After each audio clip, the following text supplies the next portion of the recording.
Good morning, Morai Rabotai, Beruchim, Habayim. We are continuing on Masechet Succah, and we are on Daf Nun Bet, Amud Bet, 19 lines up from the bottom of the Amud. Today's Amud is being learned as a school to Fashlema for Rachel bat Edna, Rachel Simcha bat Nahid, Michael ben Nahid, Esther Bracha bat Chaya, Avraham ben Tashgol, and Shira bat Hamdad. That should all have Refuah Shelema. Amen. Today's Amud is also being learned. Le'ilu Nishmat, Jacqueline bat Avraham and Ardas. This learning of the community this week has been dedicated by Shei family, Cohen family, and Dayan families. It should be an ultimate schut for all their mishpachot. Amen. So the Gemara that we started, reverting back to the discussion that we had about Mashiach ben David and Mashiach ben Yosef, starts with Ve'ar'eni Hashem arba charashim. That the Navi says Hashem showed me 4 different craftsmen. This is Navi's Charya in the beginning in Perek Bet, that in the time of the Geula Ha'atida is going to be 4 different figures that are going to be involved with Yeshuat Yisrael. Manin hu arba charashim. Who are these 4? Amar Rav Chana bar Bizna. Rav Chana bar Bizna said these are 4 that we know them already as Charashim. Is going to be Mashiach ben Yosef and Mashiach ben David. This is Rav Chana bar Bizna in the name of Rabbi Shimon Chasida. Mashiach ben David and Mashiach ben Yosef, they're going to be the craftsmen of the Beit HaMikdash. So understandable why it's called Charashim. They're the ones who are going to be building the Beit HaMikdash. Again, Rashi versus Rambam, this is a discussion we had before, that Rashi mentioned that Beit HaMikdash HaShlishi is going to be actually coming ready and built from Shamayim. And Rambam in Chod Melachim, in the end of Chod Melachim, counting the 3 tasks of Mashiach, counts one of them as Lochem Milchemet Hashem. He's going to be fighting the wars of Hashem. Mekabes Nidchei Yisrael is going to be gathering the scattered galut from all over the world, and Bonet Bet HaMikdash. And he's going to build the Bet HaMikdash. He also says that if someone is acclaimed to be Mashiach and he does not do these and dies, it will be obvious that he was not Mashiach. And it's actually, these are serious tasks of Mashiach. It's not necessarily something that's going to happen by itself. So nevertheless, over here, if you understand that Charashim are going to be Mashiach ben Yosef and Mashiach ben David, because they're going to be building the Beit HaMikdash, then obviously you have to take sides with Rambam versus Rashi over here. But nevertheless, says the Gemara, Kohen Sedek, it's Eliyahu Hanavi. Eliyahu Hanavi is known as, in Perek Yutet of Melachim Aleph, he was the one that built a Mizbeach for Hashem, the Eliyahu Bar HaKarmel fame with Hashem Hu Elokim, Hashem Hu Elokim, that it was a Charash that built and structured the Mizbeach of HaKadosh Baruch Hu, HaHarus.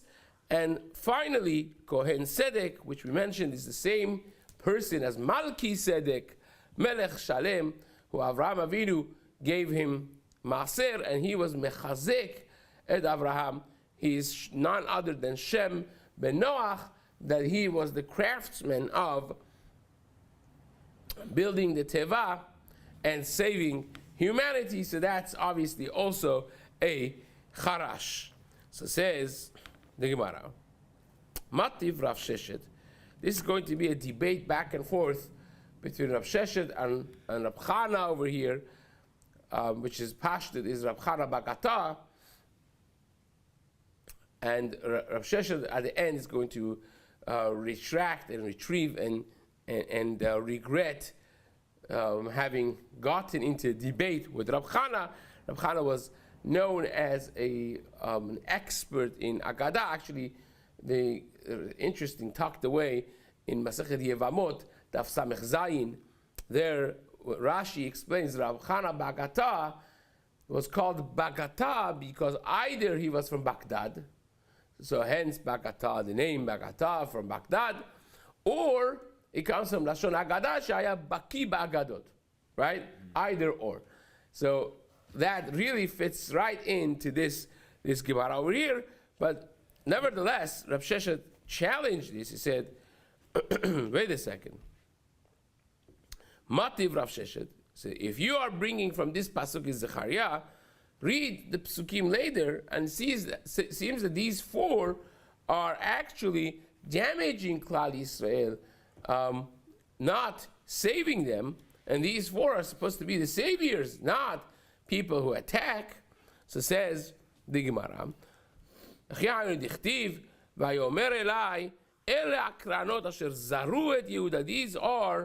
the kranot, like, when a person gores a keren or sending to the karnot ha'olam. But these are the kranot asher zaru et Yehuda. These are the kranot, the horns that gored and scattered Yehuda all across the globe. So Rav Sheshet asked Rab Chana, I said, wait a second, honey, Leshuva, to the four that you mentioned, Mashiach ben Yosef, Mashiach ben David, Navi, and so on, they are the ones who are supposed to be bringing them back together, not spreading them. The pasuk seems to say, not like you, Rab Chana. And to which Rab Chana answers, Amaleh, Shafi leSefer Dekra. It says, you didn't pay attention to the end of the pasuk. The pasuk says, Vayavo'u ele. These four come lehacharit, to tremble, to shake down, otam leyadot et karnot hagoyim, to shake those karnot hagoyim, those horns, the damaging elements of the goyim. They are going to cut down. Hanos im keren el eretz Yehuda, that they are carrying a keren, a horn, a damaging element to Eretz Yehuda, lezarota, in order to scatter the Jews. So therefore, there's this karnot hagoyim that are coming to Eretz Yehuda to scatter the goyim, the Yehuda, the Jews across the globe. And who is going to cut down those karanot? Who is going to oppose these forces of the goyim? Vayavo ele. Beautiful, right? So it says the Gemara, Amaleh, Rav Sheshet regretting this, Behadeh Chana Ba'agata, debating with Rav Chana in Agadata, Lamali, why am I doing this? This person is more well versed in Agata, and it's not my expertise, not my area of expertise. So therefore, he accepted the drasha of Rav Chana, and he pulled back. So says the Gemara, והיה זה שלום, אשור כי יבוא בארצנו, וכי ידרוך בארמנותינו, that this is going to be shalom, absolute peace, even if Ashur attempts to attack us, כי יבוא בארצנו, if he comes to our land, כי ידרוך בארמנותינו, if he steps on our structures, והכמונו עליו, Shiv'a ro'im u'shmona nesichei am. And we are going to have Shiv'a ro'im rather, the 7 leaders, shepherds, u'shmona nesichei am, and 8 important people, nesichei adam, and they're going to be not letting Ashur or anyone else opposing us and fighting with us. This again, La'atid lavo, the peace that's going to be with Am Yisrael, it's going to be protected with Shiv'a ro'im u'shmona nesichei adam. Who are these people? My nihun, says the Gemara, my ninu Shiv'a ro'im. Who are the Shiv'a ro'im? The leaders, David be'emsa. Again, La'atid lavo, David is going to be the main figure. So David be'emsa of the 7, and next to him on the right and on the left is going to be Adam, Shed, and Metushelach. Those are the people who were there before the sins of people took hold. Mabul did not come until the end of the Evel of Metushelach. Not just his death, but at the end of his eulogy and mourning period, because, like the Gemara says, even the Evel, even mourning for Talmidei Chachamim is ma'akev et ha'puranut. Mourning for Talmidei Chachamim is actually the Gemara says a Talmid Chacham that's not nispat ka'alacha is a very bad thing, right? The Gemara says if a Talmid Chacham dies and people do not do a proper hesped, a person of that nature, ra'ui lekovro b'chayav, is befitting to be buried alive, which really the deeper sense of that means you don't appreciate life. Your life is like a walking dead. Ra'ui lekovro b'chayav, because you don't appreciate what Torah really is, what the Talmid Chacham really is, so you don't have appreciation of real life. Chaim is a chaim margish bikdusha and so on. Again, this has a lot of literature behind it, but nevertheless, these are the three before the time of the Mabul. This is Mimi, no? The right of Mashiach, of David HaMelech, Avraham, Yaakov, Moshe bismolo. Avraham, Yaakov, Avraham Avinu, Yaakov Avinu, and Moshe Rabbeinu is going to be on the left of David HaMelech. Now, why not Yitzchak, by the way, we're skipping him? Because Gemara says in Masechet Shabbat Daf Peitet, the famous Gemara, that La'atid Lavo, the one that's going to actually save the day for the Jews is Yitzchak Avinu, right?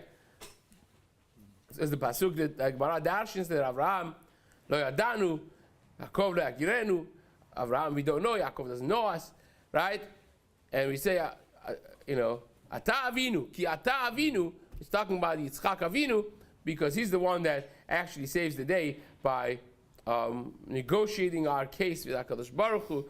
Say, look, you want to destroy my children. You say, my children sinned. Oh, my children, not your children. Of course, they're your children as well. But he also says, at the end of the day, how much did they sin? Right? Until 20, the Bedin Shel Ma'ala doesn't do anything. After 20, half the day they're sleeping and eating. So that's half, right? At the bathroom time and all.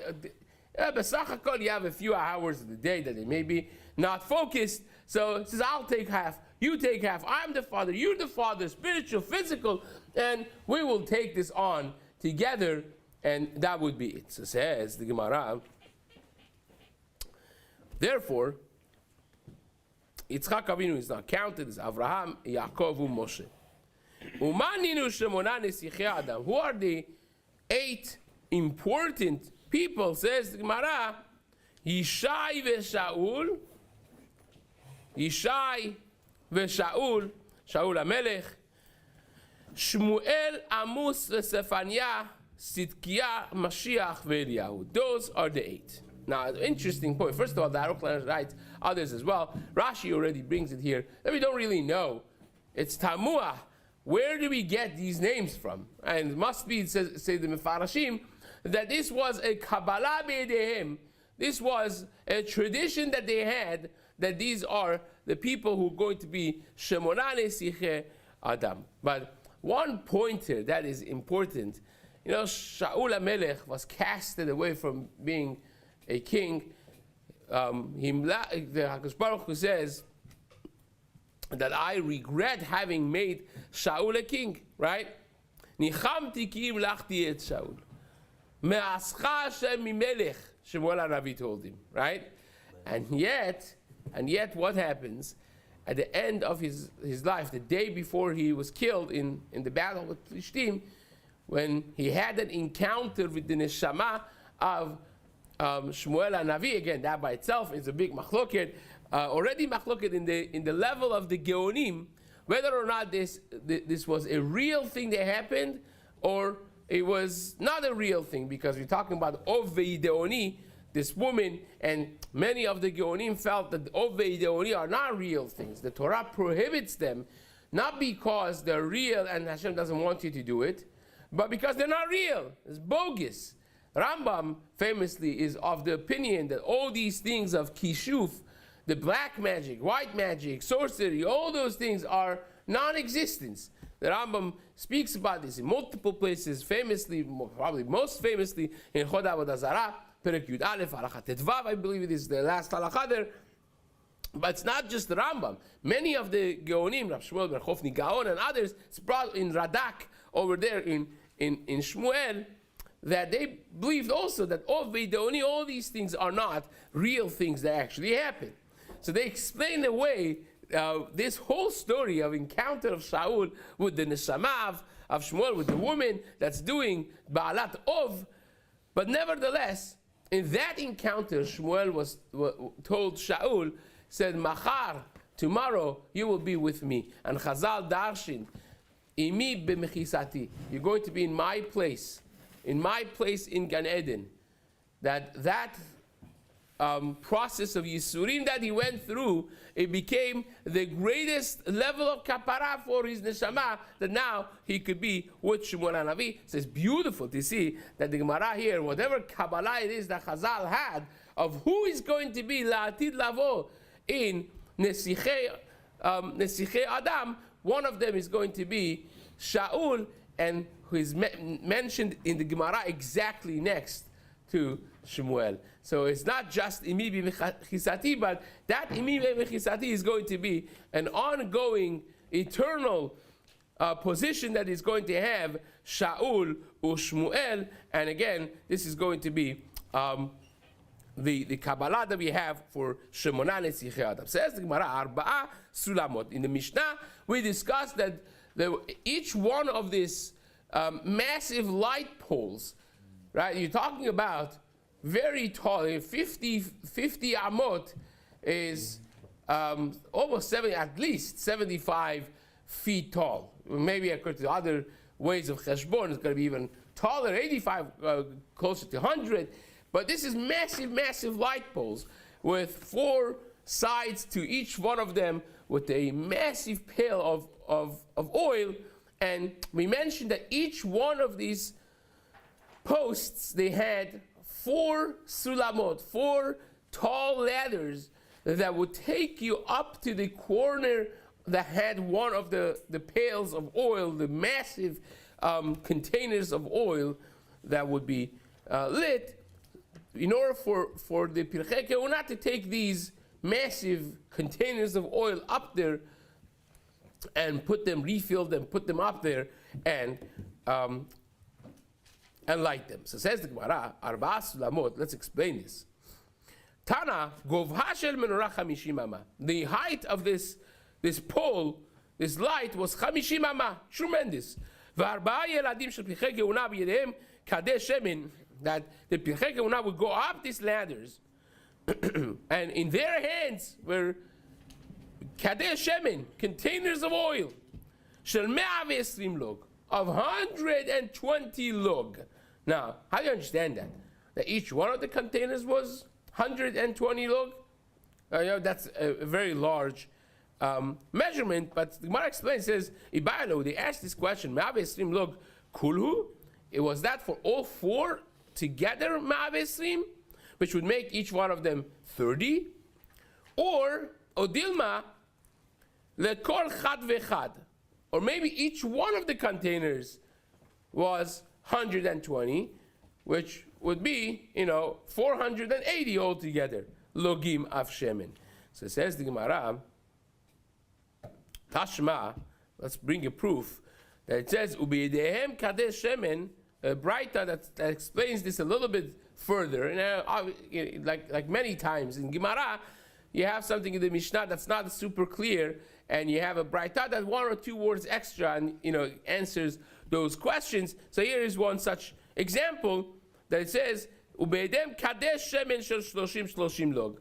That each one of them had a kad shemen, had a jug of oil that was 30 logim, contained 30 logim av shemen. Shehem kulam, that all together plus would be 120 log, would be 120 altogether. Tana, we learned, vehen meshubachin hayu yoter mibenach shel Marta bat Baitus. These Pirchei Kehunah were even stronger than the son of Marta bat Baitus. Now, what was special about him? He was known, he was a figure, it was like a Guinness Book of Records, Marta bat Baitus. He was known as a strong individual. Amru al benach shel Marta bat Baitus. This fellow, the son of Marta bat Baitus, was known Shaya notel shenei yerechot shel shor. He would take 2 thighs of an oxen that would be brought as a korban in Beit HaMikdash. And this is not like a regular shor, but shora gadol, the largest of the shor, the largest of the oxen, fully grown, a breed that was large. Shelakoach be'elef zuz, a shor that was 1,000 coins, gold coins of price. That's like the largest you could get, fattest, largest they could get. And obviously the 2 thighs are very, very heavy. And he would take these two of them, 2 of these thighs, and go up the ramp to bring this, on top of the Mizbeach. He would bring them, umehalech akev besad gudal. Sometimes when you're, carrying something so heavy, you want to just get it over with. Like every second that you're holding it on your hands, it becomes heavier, right? That's how it is. So you would want to quickly run up and do it. No, he would do it very slowly, very gently. Akev besad gudal, going up the ramp, and the ramp was obviously a very steep surface. So he's pulling these 2 things up the ramp gently. Akev besad gudal. That's real strength, and that's the benach shel Marta bat Baitus. But Chachamim didn't let him do it continuously because his brothers, the Kohanim, did not let him do it. Mishum berov am hadrat melech, because you want more people involved with it. When more people are involved, that's the glory of HaKadosh Baruch Hu. When Rabbi Ma'osim et mitzvah, when you have multitudes of people involved with the mitzvah, therefore they didn't want to let just one person do the whole thing, even though that physically he was capable and able. But Echav HaKohanim, they wanted the setup to be in a way that everyone is involved with it. So it says, my meshubachim. So why are these young Kohanim who were tasked with taking the pails of oil, the jugs of oil up to the lamps in Simchat Shuvah, more meshubach than the son of Marta bat Baitus? So it says, Maram, I can explain this in different ways to you. Ilema mishum yukra hani yakiri tefer. One, because it's you have heavier things over here. Rashi says shte yerechot kaelu kevedot mishloshim log. Right, so it's more heavy, and therefore they're meshubachim. These are more meshubach, even though that the yerechot are more heavy. Elahatam kevesh umeruba. Over there, you're talking about a kevesh. You're going up a slant.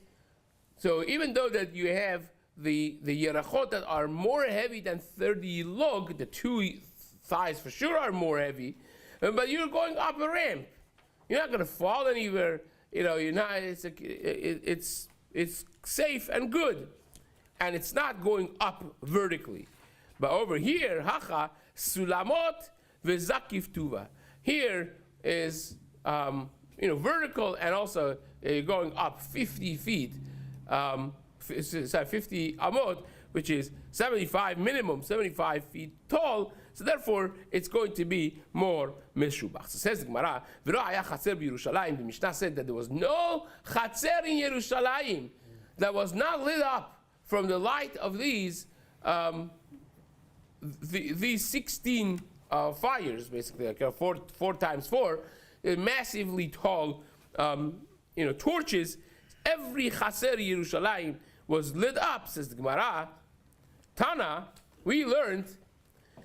Isha הייתה בוררת חיטים לאור של בית השואבה.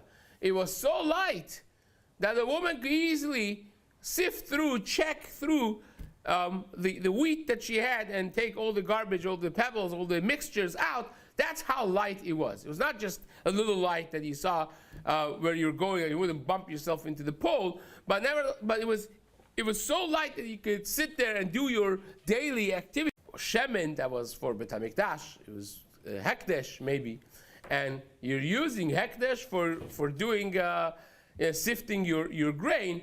That does not sound necessarily like a proper conduct.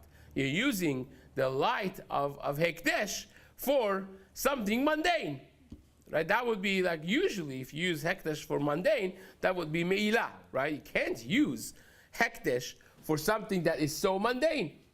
So how did they do it? Now, you will right away, I see some people want to suggest this already. The Gemara says there is no me'ilah for three things, right?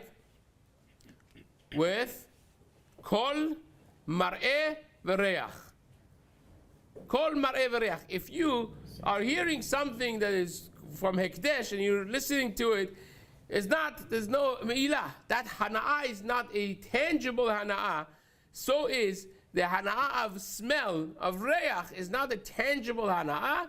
And also the hana'ah of looking at something is not tangible hana'ah. So therefore, kol mar'eh v'reach, you don't have me'ilah with those things, because it's not considered tangible benefit, and therefore it's not hana'ah. Now, if you go and you have a ring, beautiful diamond ring that was donated to the Bet HaMikdash, hence it's hekdesh, right?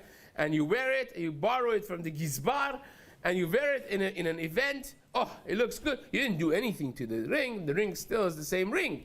But now you were mu'al behekdesh, because you benefited from it, right? It's worth money, that benefit that you had.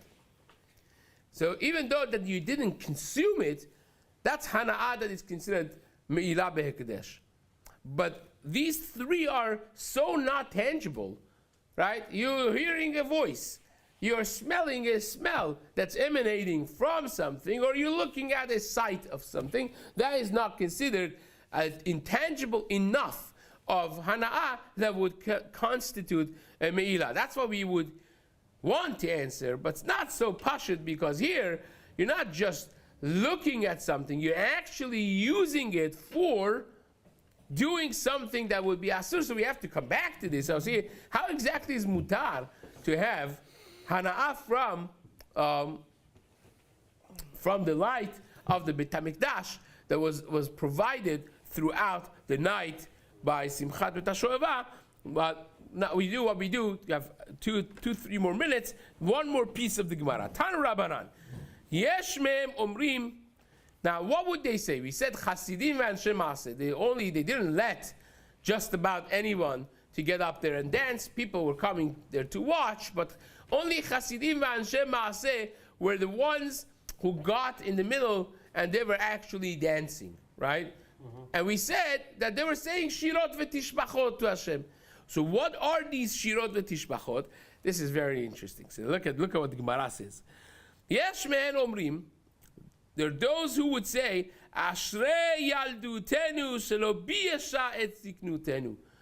Fortunate are our young years of yaldut, the years of our youth, that did not cast an embarrassing, shameful shadow on our zekenut, that they're not, these are the from birth people, so to speak, that they grew up using the years of their yaldut in Torah, mitzvot, ma'asim tovim. So they say, oh, fortunate are our youth, years of youth that did not cast an embarrassing shadow on our later age, our older years. So says the Gemara, and some other ones would say, Ashrei v'yesh mehem omrim, Ashrei ziknutenu, shekipra et yaldutenu.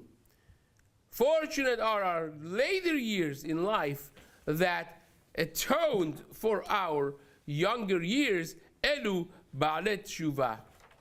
So elu va'elu, this is the anshe maaseh, chasidim v'anshe maaseh, and then there is the ba'alet tshuva. So says the Gemara, elu va'elu omrim.